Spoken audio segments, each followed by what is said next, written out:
Hola, ¿cómo estáis todos? Seguro que muy bien.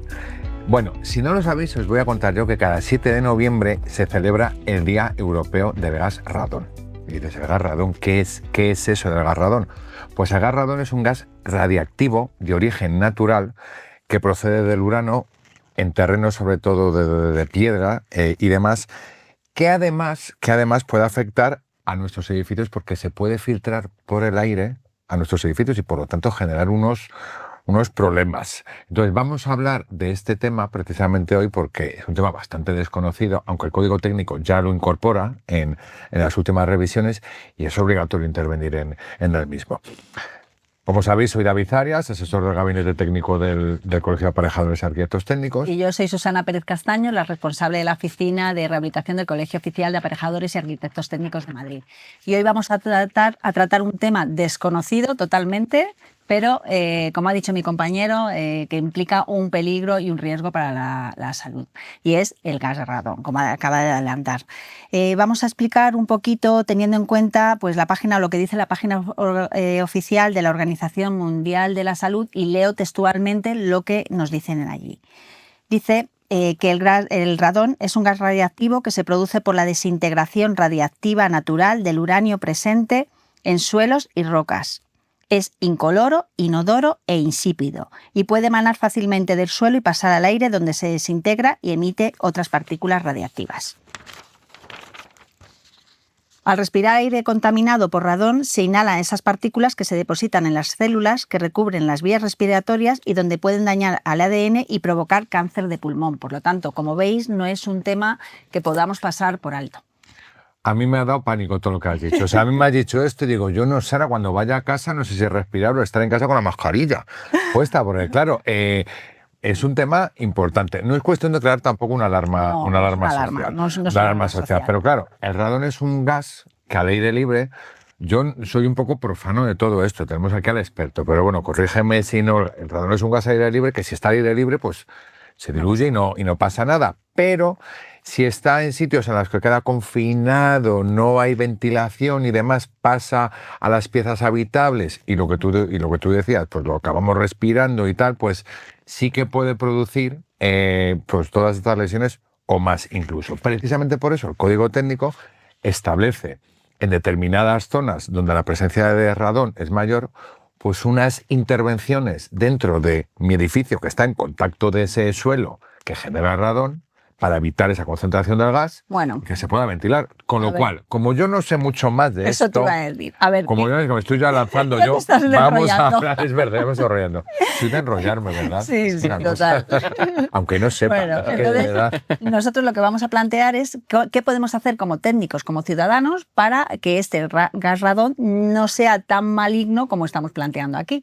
Y para eso tenemos hoy con nosotros a Roberto Velasco, que es aparejador, compañero de profesión, que es miembro del equipo BMI de ESPER para construcción residencial de la empresa...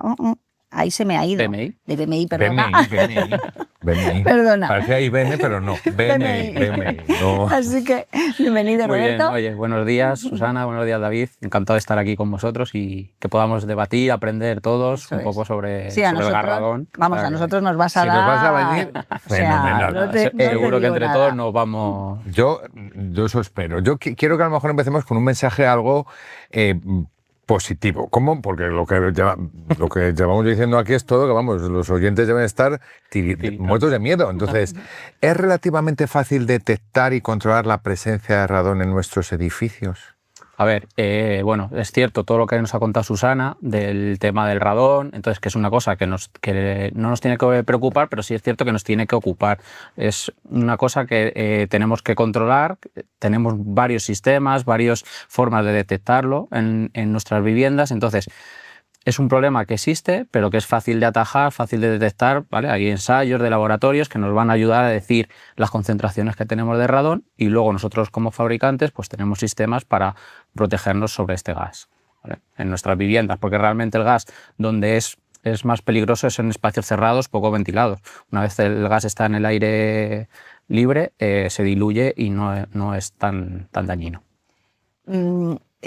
voy a saltarme el guión, porque ya que hablas de inodoro y sin sabor, insípido, de todo, entonces, ¿qué pruebas hay que hacer?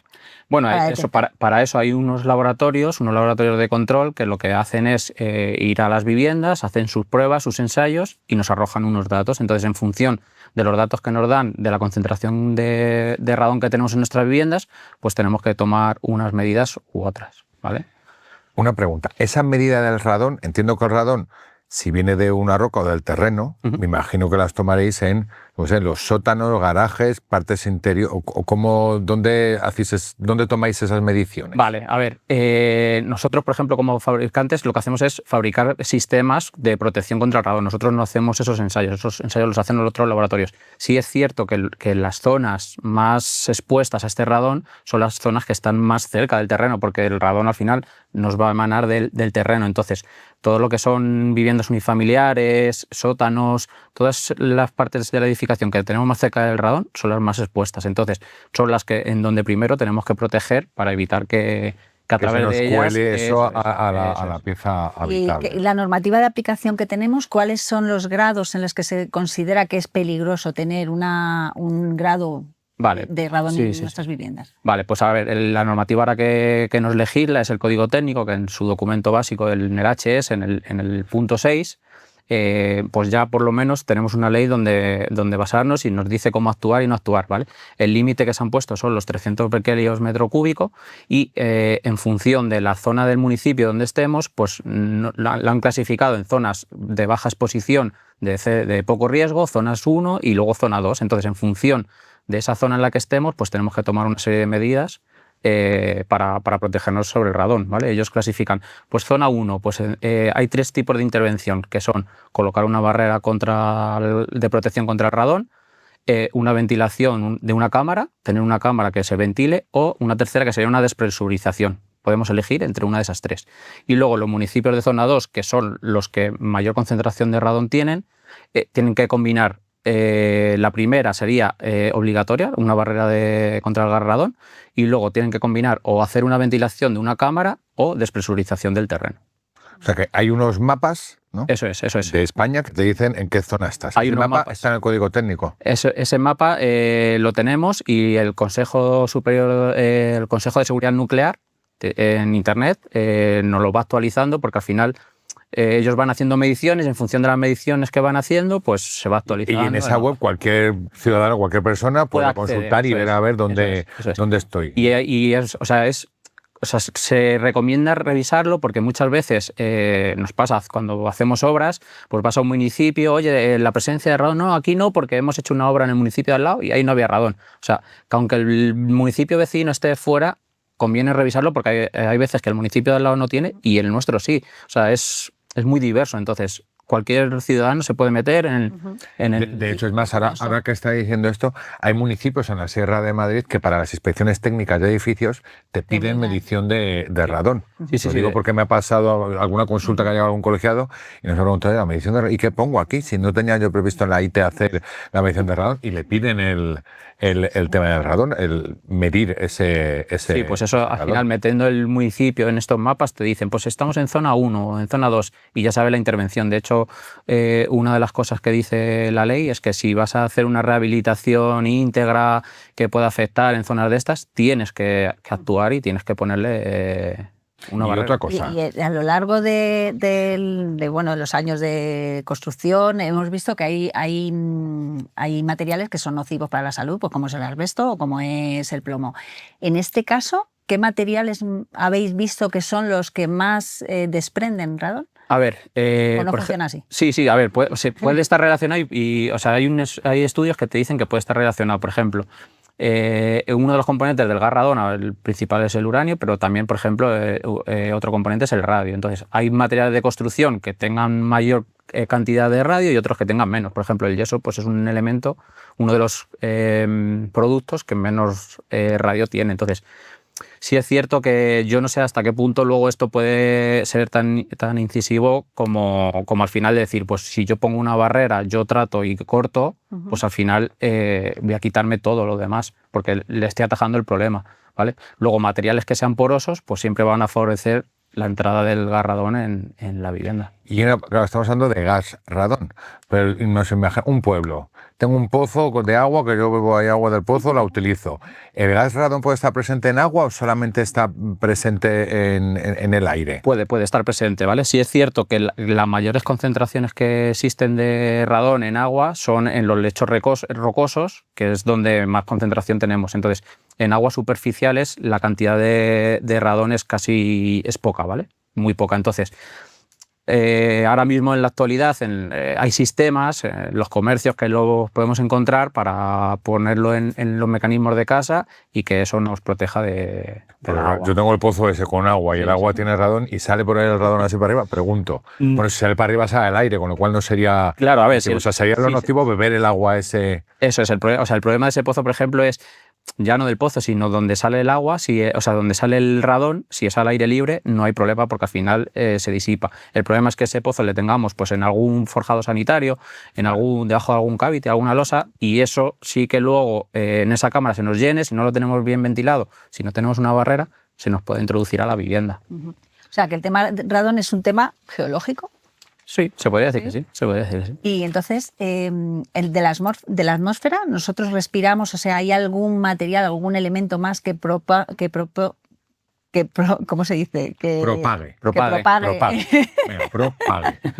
A ver, se supone que por los estudios que hay, el radón, una vez que sale al aire libre, no hay problema, ¿vale? O sea, en la calle no hay problema. El problema es cuando es un espacio cerrado y poco ventilado, que ahí es donde la concentración del aire es mayor y el radón es mayor, entonces es cuando más nos puede perjudicar. Pero entonces, perdona. No, tú sigue. En una planta 15, ¿ahí tendríamos radón? Pues, claro, si todo viene del terreno. Claro, a ver, no sé si llegaría.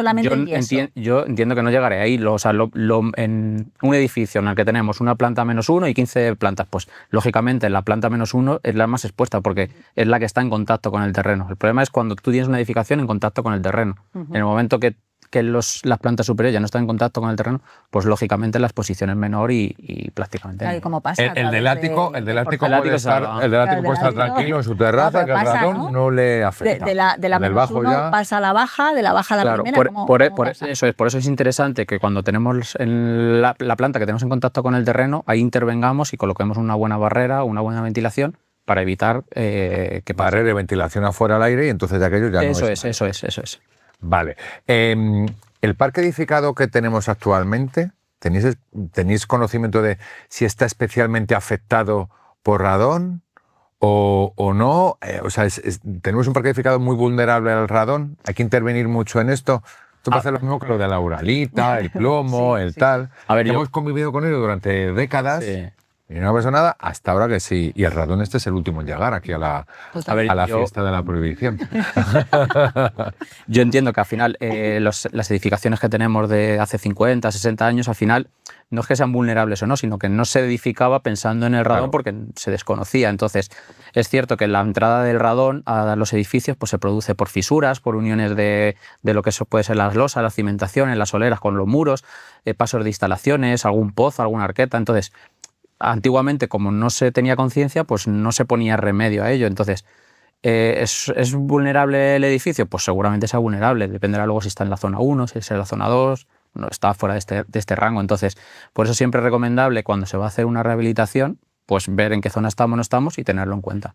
Claro, que es lo que he comentado, que hay municipios que te piden esto en las ITES, que yo cuando me lo dejo en la prueba digo, no puede ser. Lo miré y digo, sí puede ser, sí. No, es que además aparece ya en todos los documentos. La evaluación, en el libro del edificio existente, o sea, es ya una revisión obligatoria sí o sí. Sí. Además yo creo que es la forma mejor de concienciar y de obligar, entre comillas, a que se haga, porque si no muchas veces, pues si no hay una legislación que nos obligue, no se actuaría. Ahora voy yo con el ciudadano. Voy yo con el ciudadano. Venga, ¿El ciudadano lo entiende?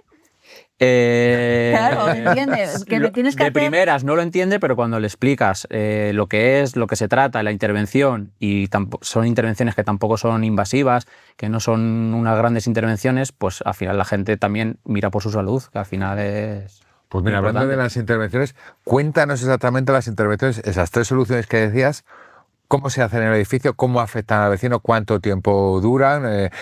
¿Tienen mantenimiento? ¿Cómo funciona aquello? Vale. Vuestras soluciones, venga. Venga, nuestras soluciones. Pues a ver, nosotros en este caso, por ejemplo, somos pioneros porque hemos sacado un documento de idoneidad técnica, un DIT, aprobado por el Torroja, que nos avala todas nuestras soluciones con sistemas bituminosos, ¿vale? Tenemos soluciones con sistemas bituminosos, sistemas con soluciones de láminas de polietileno, ¿vale? Y luego también tenemos sistemas de despresurización del terreno, que es uno de los requisitos que nos pedía el código técnico, ¿vale? Entonces, nosotros tenemos sistemas en los que, por ejemplo, nos podemos enfrentar a cualquier tipo de construcción.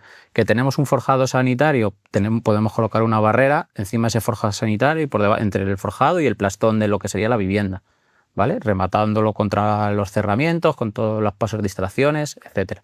Que constructivamente tenemos un cavity y hay que ventilar por el cavity, podemos ir encima del cavity. Que constructivamente tenemos una losa, podemos ir por debajo de la losa. Una de las soluciones que a mí más me gusta, que tenemos recogidas en el DIT este que os comento, es una actuación de colocar la lámina encima de la zahorra. O sea, previamente hacer lo que sería pues, una losa de cimentación para el edificio, nosotros ya actuamos, tenemos una zahorra compactada, colocamos un geofin, que sería nuestra capa separadora, podríamos ir a colocar nuestra lámina Politaver, ¿vale? Y a continuación ya se montaría la losa. ¿Qué pasa? De esa forma, cuando actuamos por debajo de la losa de cimentación, estamos quitando unos puntos críticos, como puede ser luego, porque en esta losa de cimentación seguramente haya saneamiento empotrado, arquetas, pasos de instalaciones, que al final son puntos críticos donde nos podemos meter el garradón a la vivienda. Si actuamos desde abajo, todos estos pinchazos de instalaciones, puntos críticos, nos los estamos eliminando, ¿vale? Y luego cuando actuamos por abajo, podemos darle una continuidad con el cerramiento exterior, si es un muro, por ejemplo, a dos caras, que vamos a impermeabilizar, pues esa lámina, ese sistema va a tener una continuidad, con lo cual creamos un espacio estanco de maravilla. Bien, eso en obra nueva. Eso en obra nueva, ¿vale? Pero imagínate un edificio Venga, del chalet de Torrelodones. Tengo el chalet en Torrelodones del fin de semana. Venga, pues ¿qué hacemos? También tenemos sistemas que son muy sencillos, ¿vale? Muchas veces cuando tú vas a rehabilitar tu vivienda dices, oye, pues quiero cambiar el suelo de la vivienda, ¿vale? Entonces, tenemos sistemas, tenemos láminas, tenemos una lámina, la Chovaplas antirradón, que es autoadhesiva, porque normalmente estamos acostumbrados a ver las láminas bituminosas con un soplete de llama, que a veces dices, ostras, en una vivienda donde puedo tener cosas de madera, etcétera, pues tenemos láminas autoadhesivas que cuando levantamos el suelo, llegamos a la capa de forjado, se puede colocar esta lámina, es muy sencilla de colocar, y encima se echará el plastón y se dará la terminación de la vivienda, ¿vale? Entonces, en ese sentido, fácil. O sea, que hay soluciones para viviendas existentes que no son invasivas con el uso de la vivienda por parte del propietario, para que yo me quede tranquilo. Y hacéis lectura antes y después, supongo. Sí, eso es, o sea, antes se puede hacer una lectura, pero por ejemplo, si lo que hablamos aquí, que estamos en Madrid, pues una zona que es muy expuesta, pues es la zona de Colmenar Viejo, porque es un suelo granítico y tal.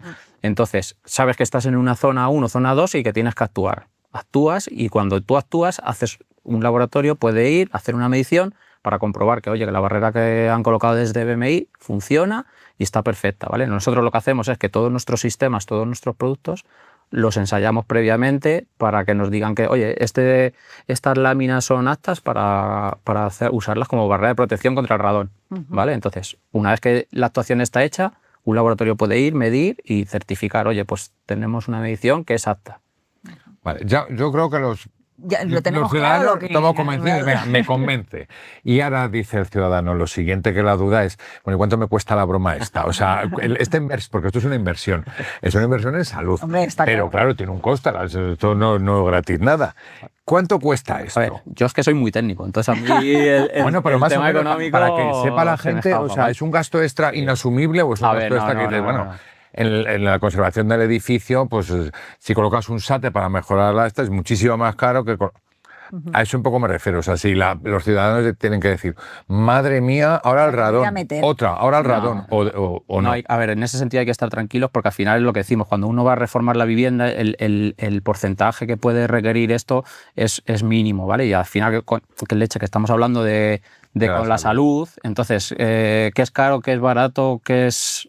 Quiero decir, al final lo que es caro es que tu salud sea mala, ¿vale? Entonces, en porcentaje es mínimo, es inapreciable prácticamente. O sea, porque no una reforma de este edificio. Bueno, Madrid creo que no está en estas zonas, bueno, no lo sé. Pues aquí mismo, me imagino que tendrá un sótano. el coste de hacer esto en este sótano, imagino, pues comparado con la intervención total del edificio, la cubierta, las redes de saneamiento y En tal. repercusión, colocar no. cualquiera de nuestros sistemas es inapreciable para lo que nos va a aportar al final. Entonces todos tranquilos y todos hacer los datos. Vale.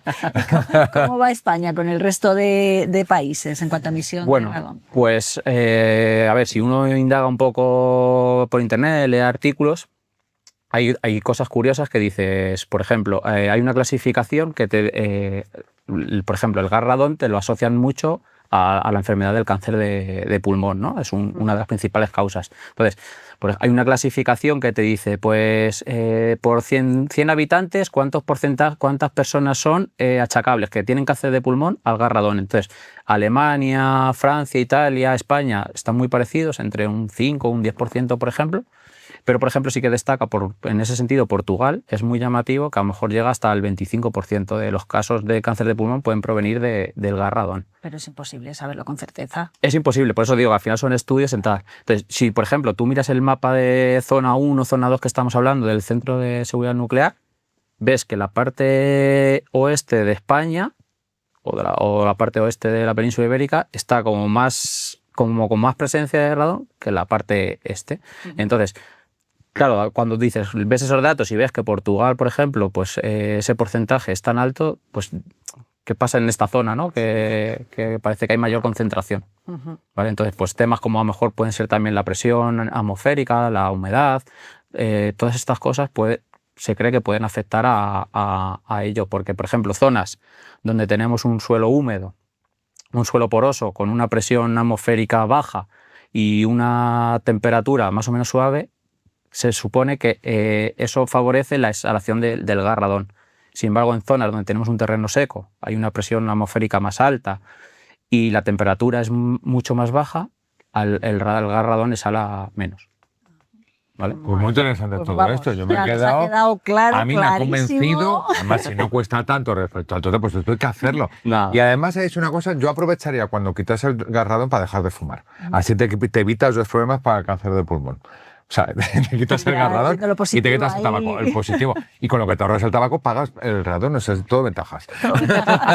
Todo ventajas. Pues nada, Muchas muchísimas gracias, Roberto. por estar aquí con nosotros y bueno, va a dar mucho que hablar el gas radón porque yo creo que estamos empezando. Estamos empezando, ¿no? sí. Con este Hemos tema. empezado tarde, pero por lo menos estamos empezando y ya por lo menos sabemos cómo hacerlo y cómo actuar. Pues nada, La verdad que sí, que muchísimas gracias. Gracias a BMI por vuestra investigación, vuestro desarrollo para que habitemos los edificios de una forma más segura, más habitable, más saludable, etcétera. Para reducir emisiones de CO2, todo esto. En definitiva, es que a mí me has dejado como muy sorprendido para bien, Sí. porque esta cosa se quita fácilmente y entonces tenemos que hacerlo, porque claro, seguramente para mucha gente está más fácil quitar el gas radón que dejar de fumar. Hombre, está Con lo claro. cual, Está imagino claro, más eso no barato y afecta más tanto. barato. emisiones de CO2, o sea, es todo ventajas. Muchísimas gracias, de verdad, Gracias a Roberto. vosotros. Gracias. Pues nada, ahora vamos ya con nuestra sección de la duda en casa, que sabéis que es aquella sección en la que los oyentes nos planteáis vuestras dudas y nosotros contestamos. A través del correo buzoninfo@aparejadoresmadrid.es. Ahí, que no se os olvide ese correo. Entonces, si te parece... Pues mira, la primera cuestión que nos plantean llega desde Madrid, desde aquí, y dice lo siguiente. El propietario: vivo en la última planta de un edificio de 5 alturas. Voy a realizar una reforma integral y un técnico al que he pedido presupuesto me propone reemplazar una parte del muro de carga por viga de acero para ganar espacio habitable. Me dice que al ser la última planta esta intervención no afecta a la estructura del edificio. Aunque esta modificación la realice un técnico cualificado, no afecta a la fachada, no necesito licencia. ¿Necesito licencia para tocar el muro de carga? Pues sí. Sí, señor. ¿Cómo se llama este señor? Pues este se llama es anónimo. No, es anónimo. Este es Bueno, anónimo pues el de señor Madrid. Anónimo sí necesita licencia para realizar este tipo de obras, primero porque estás tocando un elemento estructural común del inmueble, del que tiene que tener también conocimiento toda la comunidad de propietarios. Y luego, aparte, por supuesto que necesitas licencia con un proyecto y un técnico que se encargue de tramitar todas las autorizaciones que precisas. Así que sí necesitas licencia para realizar este tipo de intervenciones. Y ahora plantéame la segunda pregunta de la chica esta desde Madrid también. Nos llaman desde Madrid también. Mira, esta sí tiene nombre, se llama Mati. Encantado, Y Mati nos dice lo siguiente: he adquirido una parcela urbana en un pueblo y voy a construir una casa que linda con otra ya existente. El problema es que esa casa tiene una ventana que da a mi parcela justo en el muro donde se apoyará la mía. El caso es que antes de hacer el proyecto necesito saber si tengo que respetar esa ventana por temas de servidumbre o se trataría de una ventana ilegal. ¿Cómo puedo saberlo? Código Civil. Código Civil me dice cuándo se generan servidumbres de luces y de vistas. En este caso, mido el hueco. Si el hueco mide menos de 30 por 30 y está pegado a la cara inferior del forjado superior, o sea, a la planta de arriba, pues aquí abajo, 30 por 30, no me genera servidumbre. Puedo apoyar el edificio tan tranquilamente. Si es mayor de 30 por 30, sí me está generando una servidumbre de luces o de vistas. Y que, claro, sí me va a condicionar dónde pongo mi muro. Y no va a poder estar aquí, va a tener que estar. Depende. Ojo, que esa servidumbre me la ha generado si han pasado 4 años, que prescribe la legislación urbanística. Pero si repete la ventana, la hizo antes de ayer, pues nada, me voy al ayuntamiento, denuncio que ha hecho la ventana, sí porque sí, y que está dando a mi parcela y le van a hacer cerrarla. Pero como sea más de 4 años, aunque tenga más de 30 por 30, me va a afectar. Y si es de 30 por 30, pues no pasa nada. Se construye, cierra la ventana y aquí no pasa nada. Pues nada, que no se te haya pasado el tiempo, Mati. Porque si no los 4 años, 4 años. Mal. Yo le diría a Mati también que nos llame a BMI, ya que se va a construir la casa en la sierra, que veamos el tema del radón. Bueno, claro, sí, porque eso hay que hacerlo lo primero, o sea, hay que hacerlo del radón. Y dejar el tabaco. Bueno, pues un día más ha sido un placer tenerte aquí, Roberto, y estar aquí en Edificamos una vez más, así que nos despedimos. Bueno, nos despedimos y voy a recordar, como siempre, como nunca me lo aprendo, lo tengo que leer, todos los canales donde podéis seguir a Aparejadores Madrid. En la web. www.aparejadoresmadrid.es. En el X es el antiguo Twitter, con el nick @aparejadoresmad. Eso es. En Facebook, en LinkedIn, en el canal de YouTube @aparejadoresmadridtv, donde podéis ver nuestro informativo La Edificación al Día. Que eso hay que verlo también como los podcasts. Pues es una cosa muy interesante. Y ya, como siempre, para remate final, mi compañera Susana os va a deleitar con una frase estupenda de estas que no son de ella, pero le quedan fenomenal. Pero me quedan, y me las empollo, aunque las lea aquí. Esta vez vamos a aludir a Pablo Picasso, que no necesita presentación. Y nos dice así: tu hogar es tu refugio, pero no acabes encerrándote en él. Así que os esperamos aquí dentro de 15 días en Edificamos. Hasta entonces, sed felices y construiros la mejor vida posible. Adiós. Hasta luego.